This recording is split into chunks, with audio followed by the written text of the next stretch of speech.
पुन्हा पुन्हा खावीशी वाटणारी गोकुळ बासुंदी। कोल्हापूर जिल्ह्यासह राधानगरीत मान्सूनपूर्व पावसाने मे महिन्यातच हजेरी लावली।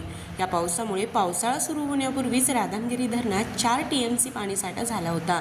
जूनमध्ये मुसळधार पाऊस झाल्याने जूनच्या शेवटच्या आठवड्यात धरण भरण्याची शक्यता निर्माण झाली होती।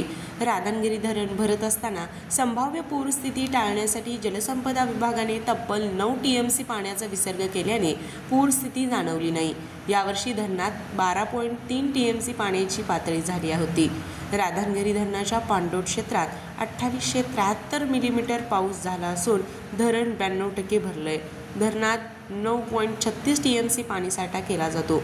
विसर्ग केल्याने सध्या धरणात 7.61 TMC पाणीसाठा असून धरण पूर्ण क्षमतेने भरण्यासाठी सुमारे 1 TMC पाण्याची अद्याप गरज आहे। मुसळधार पाऊस झाल्यानंतर धरण व्यवस्थापन अधिक सतर्क होत जलसंपदा विभागाच्या अधिकाऱ्यांनी धरणातील पाण्याच्या योग्य नियोजनामुळे महापुराचा धोका टळला। RK न्यूज प्रतिनिधी राधानगरी।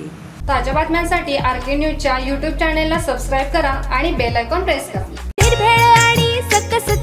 गोकुळ लई भारी गोकुळ दूध आणि दर्जेदार दुग्ध उत्पादने। चव आहे कोल्हापुरी। गोकुळ लई भारी।